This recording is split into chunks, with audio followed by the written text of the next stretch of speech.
What's going on, guys? Welcome back to the channel. Talk Reviews, episode 207. And on today's episode, the NHL Trade Deadline just finished up today on Friday. We're going to talk about all the trades leading up to the deadline. We got nearly 40 trades to talk about today, so we're going to discuss every single one of them, some more in depth than others, but let's get straight into it.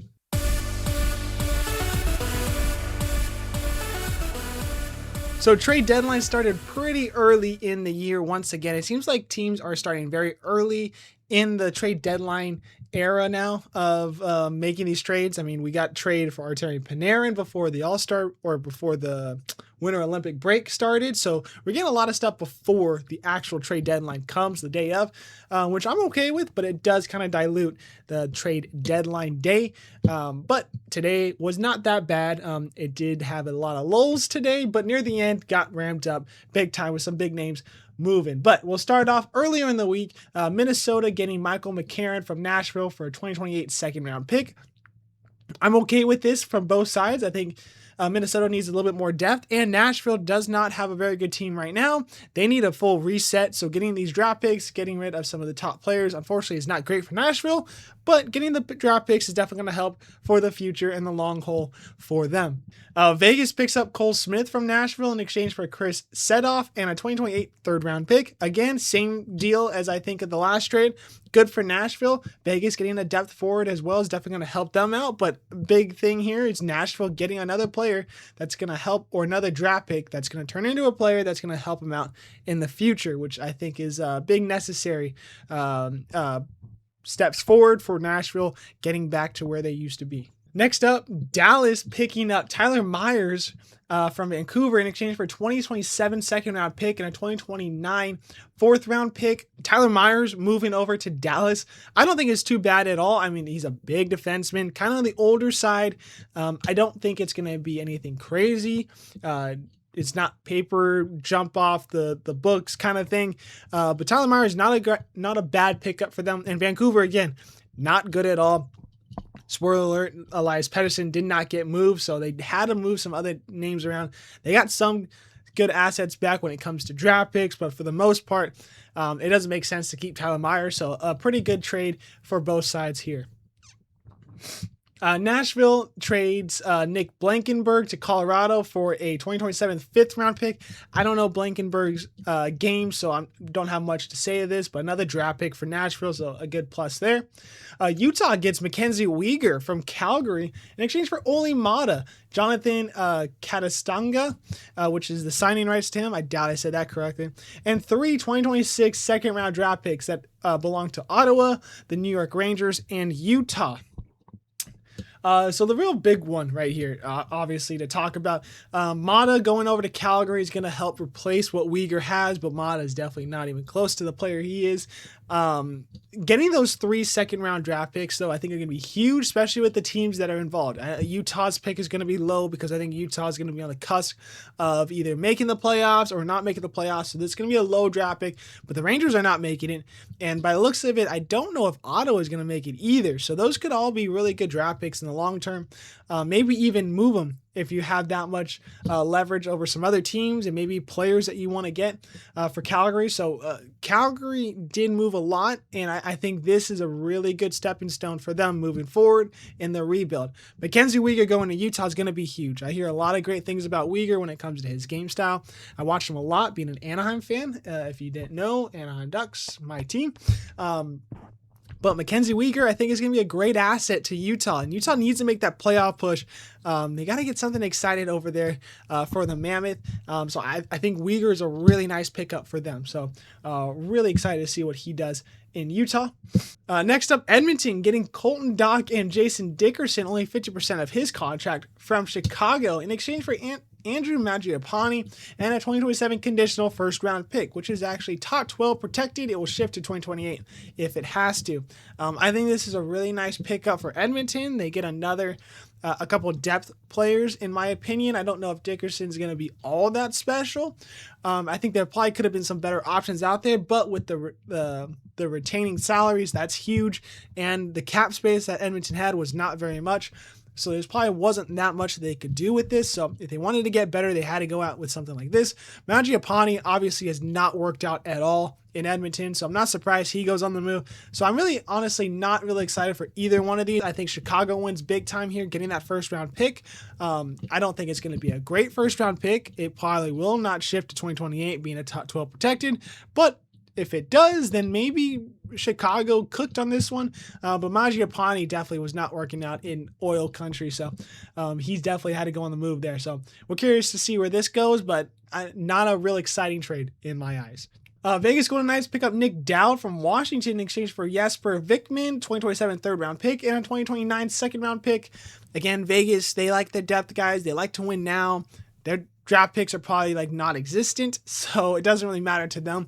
Washington, kind of on that side of they're older, they got to move on probably. So I'm okay with getting these draft picks. This new goalie, which I don't know too much about him at all. So he could be the goalie of the future for Washington organization. We'll have to see. But Nick Dowd going over to Vegas could help him out in a playoff push. I wish Vegas would have done more if they really wanted that playoff push. Being obviously an Anaheim fan, I did not want to see that, but I expected Vegas to be a little bit more vocal in the trade deadline. Not a lot of crazy moves for them, but another nice piece getting Nick Dowd in this deadline. Colorado picks up Nicholas Wall from Toronto in exchange for a 2027 conditional first round pick, which is a top 10 protected. It'll shift to 2028, and a conditional 2026 fifth round pick, which will be the lower picks of either Colorado, Philadelphia, or the Boston Bruins picks. I'm okay with both sides. On this, I think both sides won. Toronto definitely is in a sell now situation because of how bad they've looked. I think a lot of names were on the trading block for them. So to get anything from them, getting a first round pick, getting a fifth round pick, I don't think is bad at all. I don't think Wall was going to come back anyway, so to get something for him is huge. Colorado, again, top in the Central, one of the best teams in the West, if not the best team in the West in most people's eyes. I think Wall definitely is going to help them out in that case. So it's definitely going to be interesting to see what Wall does there, where he's going to fit. But Toronto, not surprised at all. Again, has to get rid of players that they probably did not see leaving this team at the beginning of the season. Now we head to Florida, where they trade Jeff Petrie to Minnesota in exchange for a 2026 conditional 7th round pick. That condition says it will upgrade to a 2026 5th round pick if Minnesota wins 2 rounds of the playoffs and Petrie plays 50% of the playoffs. I think Minnesota is definitely winning 1 round of the playoffs. I think they could win 2 rounds of the playoffs, so I think this could definitely well be a 5th round pick, and I think Petrie will be a guy that they do keep in the lineup for most, if not all, of the rest of the season. So I definitely could see that getting into a 5th round pick. So I don't think this is too bad from Florida's sake, because I still think that they had their guys that they think maybe not this year, but next year could be the positive suit for this team. So not a bad pickup for Minnesota and not a bad pickup for Florida. I think both teams are left satisfied in this one. A small trade, San Jose gets Jet Wu from Vancouver in exchange for Jack Thompson. Not really anything for me to discuss there. Nashville picks up a 2026 third round pick from Dallas, but it's actually Seattle's pick in exchange for Michael Bunting. So Bunting going to the Dallas Stars, I think, is a great addition for Dallas. Another goal scorer that could help them out.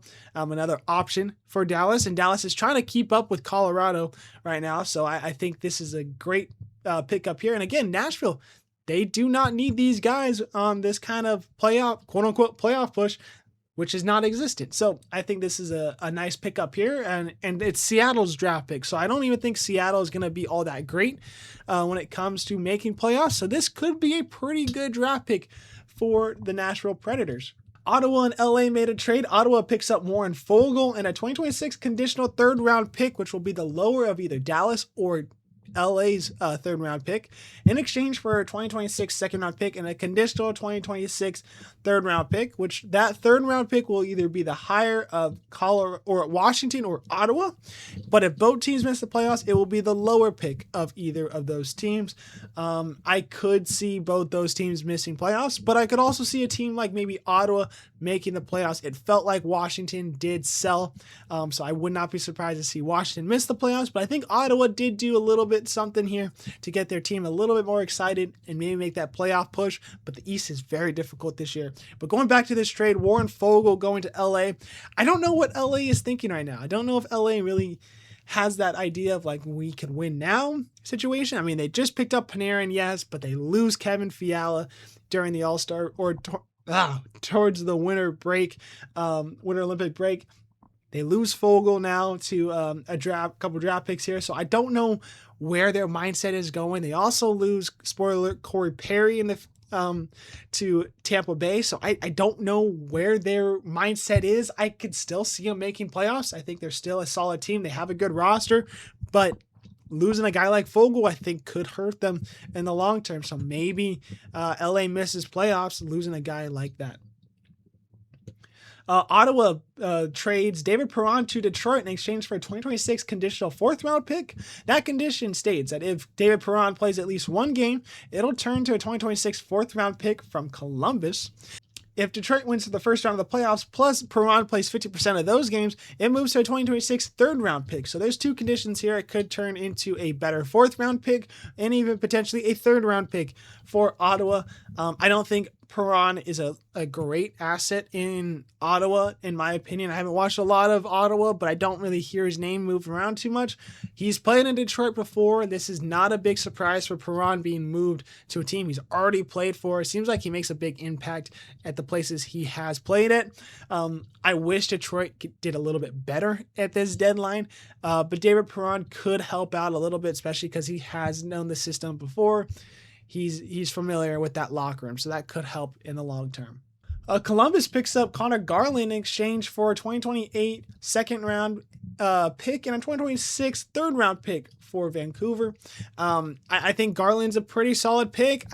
I think he already hit his peak. I don't think he's going to get much better. But Columbus is also trying to make that playoff push right now. They're trying to get into that playoff spot and stay there. So I think Garland will help out. It's nothing too crazy, but I think Vancouver's going to be more satisfied with this pickup instead of Columbus. I would highly doubt Garland stays for very long and makes that big of an impact compared to where Vancouver might actually make more of an impact with that 2nd and 3rd-round pick in the future. Buffalo picks up Sam Carrick from the Rangers in exchange for a 2026 3rd-round pick and a 2026 6th-round pick, which is actually Chicago Blackhawks pick. I think both teams are kind of satisfied here. Carrick for 2 picks, I think is kind of surprising, but Carrick is a nice muscle 4th-line guy. Used to play in Anaheim, so I know his game pretty well. So Buffalo is actually going to be pretty happy with him. So having him as a 4th-line guy, I think is going to be a pretty nice spot for him. Buffalo also made another big trade, though, from Winnipeg. They get Luke Schenn, only 50% of his contract, and Logan Stanley in exchange for Jacob Bryson, Isaac Rosen, 2027 2nd-round pick, and a 2026 conditional 4th-round pick, which will be the better of Edmonton or Buffalo's picks. So yeah, I don't know too much about Bryson or Rosen. I don't think that's going to be anything crazy. They're prospects, they're minor leaguers. 2nd-round pick and 4th-round pick is nothing too crazy either. For a team like Buffalo, who at this point, we actually think Buffalo might be a team to be reckoned with. So these picks might be on the lower side, but it's still potential good stuff for Winnipeg, especially with how bad Winnipeg's season has been. They're missing playoffs this year too. So losing Luke Schenn isn't great. They have to keep 50% of that contract, but at least they got something out of it. And losing a big defenseman like Logan Stanley could be beneficial for Buffalo, who actually went out and tried to get Colton Parayko. He warranted a no trade clause, which is all in his right to do so. And a lot of people did not like that. I'm okay with it. If it's in your contract, go for it. I just think it's going to be weirder for him to stay in St. Louis than him to move. But whatever floats his boat. So Buffalo had to get a big defenseman in some sort of capacity. And Logan Stanley is that guy for them. So it's not better than Parayko, but at least it fills in that void that it seems like they were looking for a big defenseman. So we'll see how that works out for Buffalo, but I'm actually excited to see what happens there for them.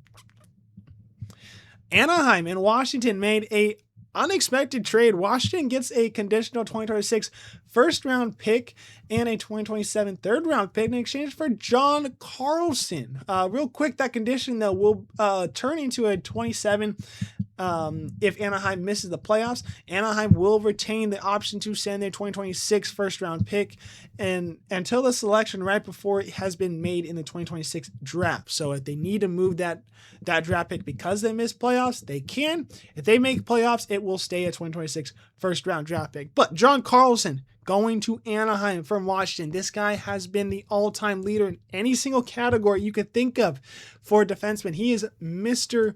Capital. When you think of defenseman, you think John Carlson, you think Alexander Ovechkin. So Carlson coming over is, first off, being traded is crazy. I mean, I did not expect this. This was, I think, 11 o'clock at night, local time, that I saw this news drop. I doubt Carlson was even awake when he heard the news. Also, the fact that he went to Anaheim out of all spots.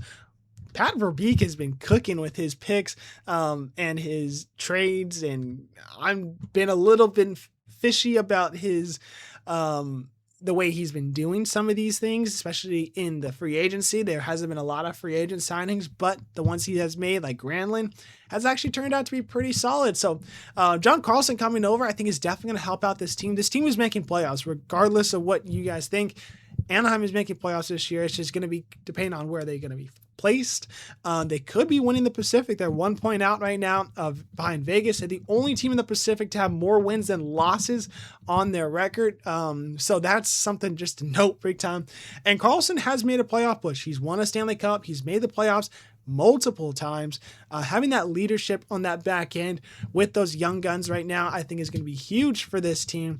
And in the locker room when it comes to the forwards too. So I am stoked that Anaheim got John Carlson. Did not expect it, but super happy and cannot wait to see what he's able to do in an Anaheim Duck uniform.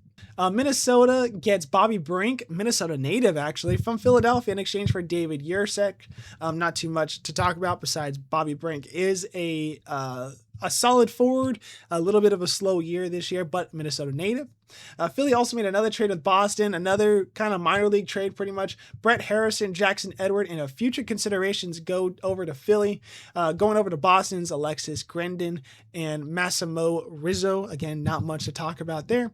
Chicago gets rid of their captain, Nick Foligno. He's going over to Minnesota in exchange for future considerations. Foligno, another leadership role, another captain moved at the deadline. So that's tough news for Chicago there, and honestly, Connor Bedard. But again, Chicago's not making playoffs this year. Foligno could help him make a good push for the playoffs. And he's going to be playing with his brother Marcus. So a good brother duo there, could be a dangerous duo. Tampa gets Corey Perry again from LA in exchange for a 2028 second rounder for Corey Perry. Huge pickup for LA. Tampa, another playoff push again. Could Corey Perry help him get to the finals and lose again?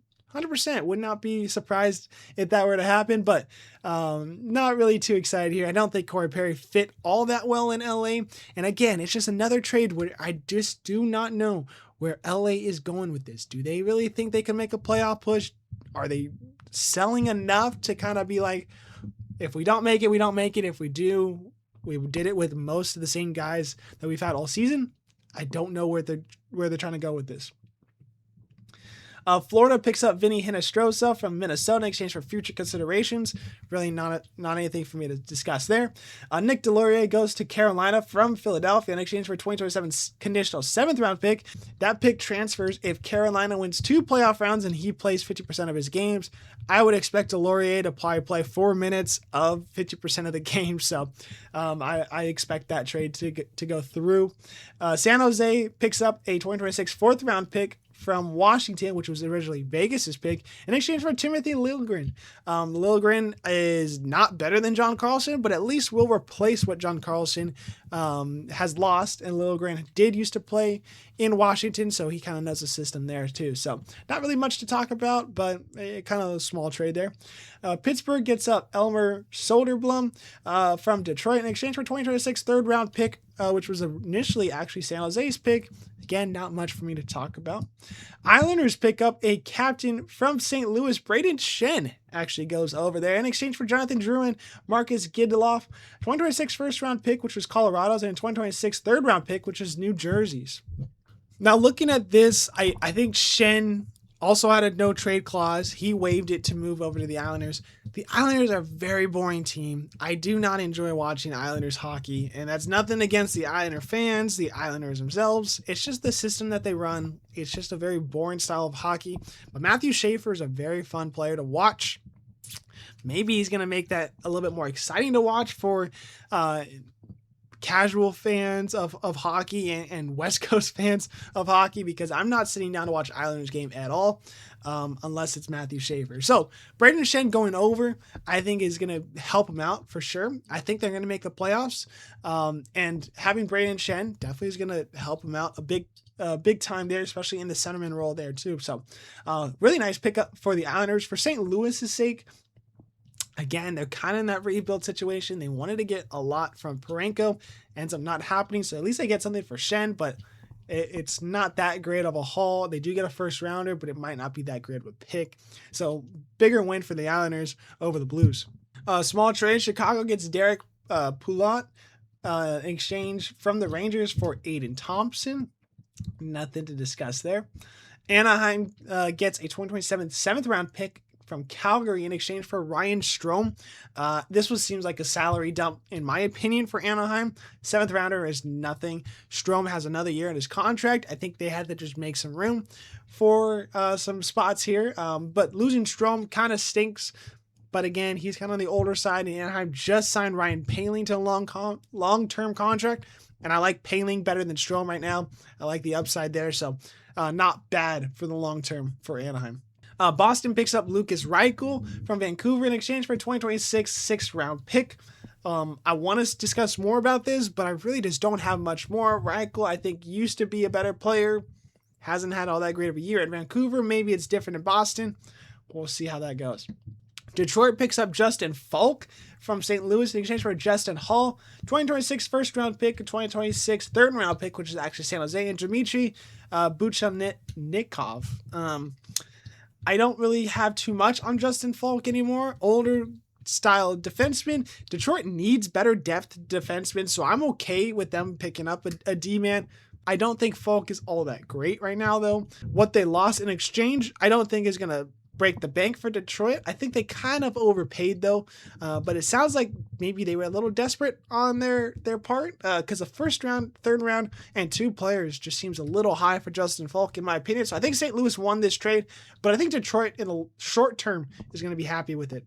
Buffalo picks up Tanner Pearson from Winnipeg for a 2026 7th round pick. Not really much to talk about besides Pearson's probably going to be a 4th, maybe 3rd line guy for Buffalo.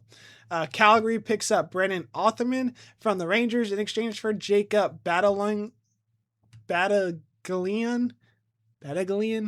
I'm not too sure how to say that. Not really anything for me to discuss here. Washington picks up David Camp from Vancouver in exchange for a 2026 6th round pick. Again, not really much to talk about.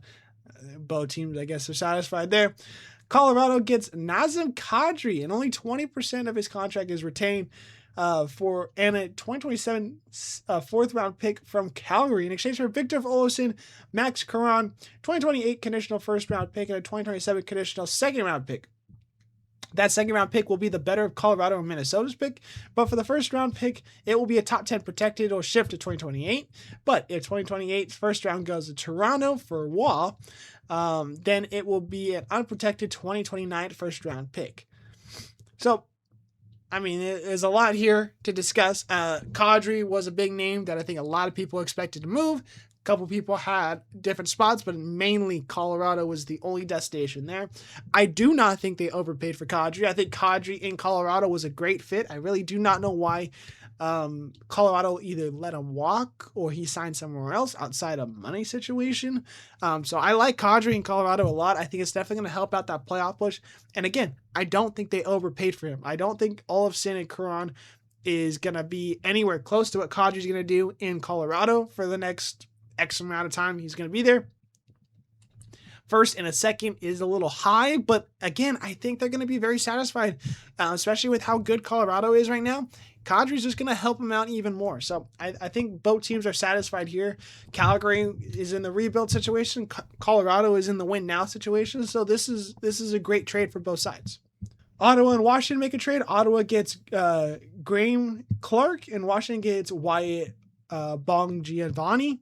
I don't know either really to discuss, and it's just a minor league trade at that point. LA gets Scott Laughton from Toronto in exchange for a 2026 conditional third round pick. That will become a second round pick if LA makes the playoffs. Scott Laughton moving is not surprising. I mean, I don't think they were going to sign him to a big contract, especially with their money situation. And to get something out of Laughton, I think is a big plus there. So again, LA kind of up and down in their trade market. They get Laughton, so maybe that helps out with losing the Fogle and Perry, but only time will tell. Again, I think both teams are a little satisfied here, but I do not know where LA is going after this deadline. And the last one to discuss, Toronto trades Bobby McMahon to Seattle in exchange for a 2027 second round pick and a 2026 fourth round pick, which is actually Anaheim's draft pick there. So Seattle making a late move here. They signed Jordan Eberle to an extension. I just not really satisfied with the Bobby McMahon pickup here. I don't think it's going to help Seattle. I don't think Seattle's making playoffs. Toronto's not making playoffs, so at least they get something out of him. So I think Toronto's left more satisfied than Seattle. But we'll see. Maybe McMahon stays for a while and actually does something great there. But Seattle, you got to do more if you really want to make a playoff push here. All right, let's discuss who had the best week and who had the worst week. We have two worst weeks. We'll start off with that. I think Toronto had one of the worst weeks here. Everybody knew that Toronto had a lot of guys on the trade block. Pretty much, I think everybody besides probably Matthews and Nylander were up for grabs, and really they didn't get much. They lost Laughlin, McMahon, and Waugh, and only gained one pick from the first round, or one pick from round 1 to round 5. So 5 picks, one from each round. Really, it's nothing that special. So I don't think Toronto did all that great with their hauls back. They didn't lose all that much, especially with how bad they're playing right now. If they think they can turn it around, they're delusional. They should have gotten more for what they had. In Detroit, I think they had not that great of a trade deadline week either. They gained David Perron and Falk, but they lose Soderblom. They lose a first round draft pick. They lose 2/3. They lose a fourth. They lose Hall. They lose Buchanikov. I don't think it's all that great. I think they could have done a lot better in Detroit. Yeah, you might not want to mess up the vibe that they have going on, but I think the depth of the defensemen are not that great. I don't think Folk helps out a ton. So those are two teams that I wish did a little bit more. For the sake of Toronto, I wish they got more in return. For the sake of Detroit, I wish that they got more, especially with how much was leaving. Wish that they brought more back in to help with their push in the playoffs. But who had good weeks? Nashville, I think, had a very good week. I mean, we all know Nashville's not very good. We all knew there was a lot on the line of players that could be dealt. They lose Smith, McCarron, Blankenberg, and Bunting, but they pick up a second, 2/3, a fifth, and get set off in exchange. I think this is all pretty good. I think Nashville probably could have got a little bit more, but for the most part, I think they did pretty solid on their haul. So not a bad week for Nashville. Anaheim, I mean, again, this might be bias if you want to call that, but getting Carlson with this roster behind him is definitely huge. They also get a 7th round pick. They lose Strome, a first and a third. They didn't really lose all that much in this, and they gained a huge player in this team, or for this team. John Carlson is going to help it a lot. So Anaheim, nice week. It's a quiet week, but nice week for them. And the last one, Buffalo. I think Buffalo, despite the whole news of Parenko not wanting to come, I still think they did pretty well. Carrick, Shen, Stanley, and Pearson come in. They lose a 2nd, 3rd, 4th, 6th, 7th, Bryson and Rosen. Again, 2 minor leaguers. I think they're fine losing. Stanley helps out the loss of Parenko. Pearson and Carrick are depth defense or depth forwards. And Shen is going to help out with that 3rd, maybe 2nd line D. So I think that's actually going to be a pretty good situation with Buffalo. I do not think they need to change up anything. So when it came to the deadline, maybe a few assets there. I heard that they wanted to get a forward and a defenseman. They got their defenseman. I don't know if their forwards are too satisfying, but I still think Buffalo is really good. I still think they're going to do something well in the playoffs. And I think with this deadline, they're going to be very happy looking back at it. So Best weeks were Nashville, Anaheim, Buffalo. The worst weeks were Toronto and Detroit. But let me know in the comments, what do you guys think? Did you like the deadline? Was there any trades that you guys enjoyed that happened to benefit your team? Maybe a cross-rival team that you're excited that they're gone and you don't have to worry about them anymore. But let us know in the comments and we'll have a good discussion. But have an awesome rest of your weekend, and we'll see you guys later.